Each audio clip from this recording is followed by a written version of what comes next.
Selamat datang ke Nasi Lemak Show bersama saya Rhys William, dan hari ini saya berada di Kampung Baru sebab dekat sini ada satu restoran yang terkenal untuk nasi lemak dia. Nama dia Nasi Lemak CT Garden, dan unik tentang kedai ni sebenarnya nasi lemak dia bungkus tapi masih makan di kedai, dan juga ada banyak pilihan lauk. Kalau saya tak silap lebih dari 15 pilihan. Jadi jom makan.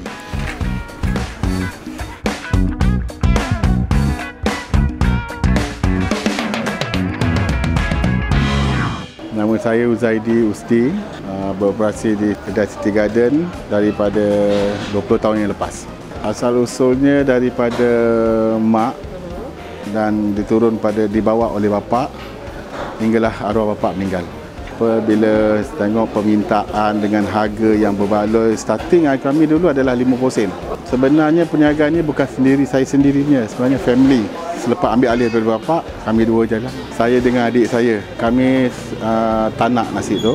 Ialah kebanyakan orang campur halia, campur bawang, kami tak ada. Tapi pastikan santan yang kami guna adalah santan betul, bukan campur. Yang kelainan ni ialah sebab sambal tu masak lama.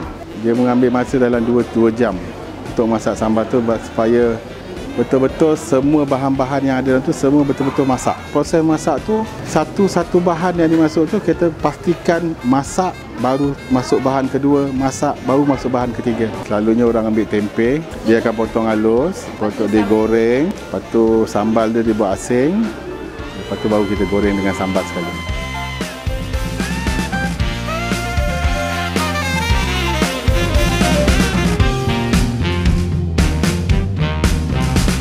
Okey, inilah dia Nasi Lemak CT Garden. Kalau tengok nasi lemak dekat sini, dia memang nasi lemak bungkus.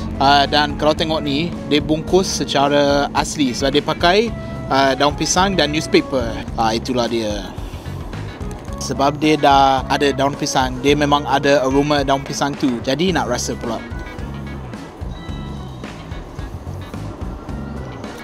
Nasi tu sedap, rasa secukupnya, rasa santan. Dan walaupun nasi ni dia masak dalam periuk, dia masih macam sebutir, tak melekat.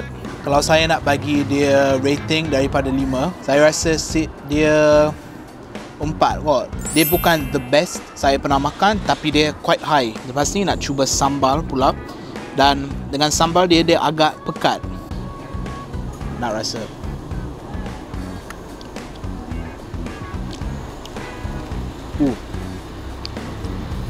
Tak pedas sangat, tapi dia tak manis juga. Tapi aftertaste dia pahit.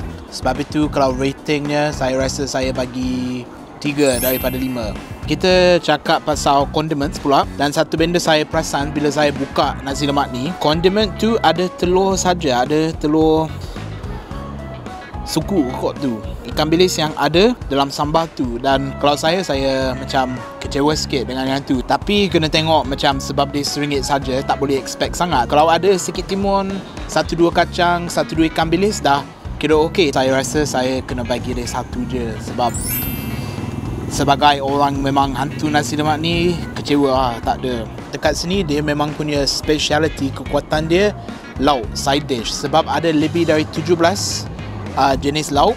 Okey, saya mula dengan sambal tempe. Dan boleh nampak dia bukan tempe saja, ada kacang, ada bawang, dan dia bukan basah. Dia nampak macam crunchy. So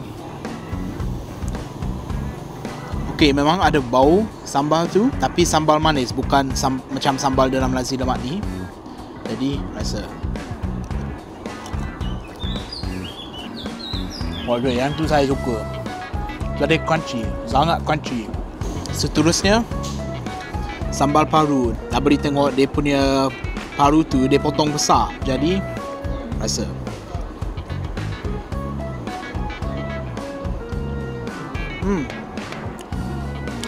Okey, rasa dia lebih kurang sama macam sambal tempe tu. Dia tak pedas, dia manis. Tapi mungkin sebab dia punya paru tu potong besar, dia agak liat. Jadi yang akhir sekali saya nak cuba rendang daging. Dan kalau tengok rendang ni, dia memang pekat.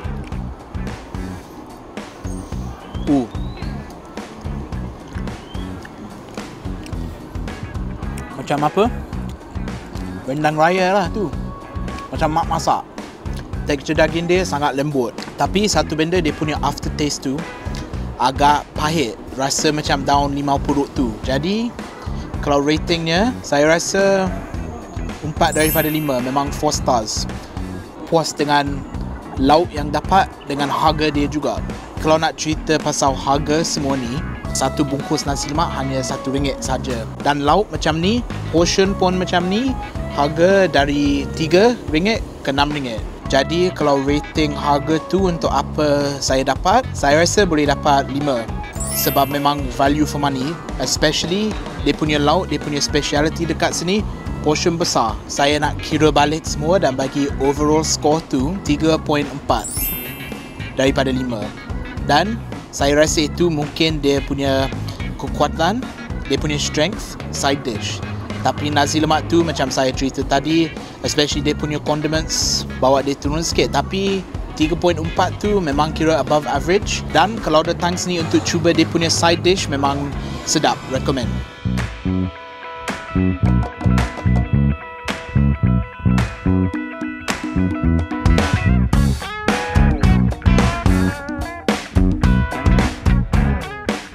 Saya harap korang semua suka episod The Nasi Lemak Show hari ni. Jangan lupa like dan subscribe. Dan kalau korang pernah rasa Nasi Lemak CT Garden ni, ataupun nak rasa Nasi Lemak CT Garden ni, jangan lupa tulis review korang dekat komen bawah. Saya akan baca satu persatu yang komen terbaik. Saya nak bagi baju ni free. Okay, kita jumpa next episode.